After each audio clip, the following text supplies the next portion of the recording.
জেনে ধরে রয়েছে ওই নেই, ঠিকই আছে, নিতেছে না তো, নেই না, হুদুয়ে পেঁচে গেছে তোমার চুলের লগে। হুম।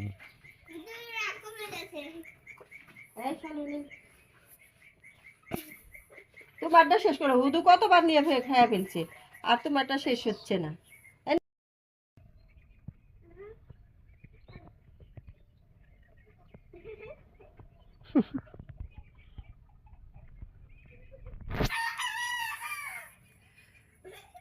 সাইরে দিছি, তুই ঘুরে ঘুরে খালি বাসায় যা। এদেরকে ছেড়ে দেওয়া হয়েছে, তবু এরা ঘুরে ঘাড়িয়ে আবার বাসায় চলে আসে, মাশাল্লাহ দিলে। রাত্রেও বাসায় ছিল। এভাবে দরজা খুলে রাখবো ইনশাল্লাহ।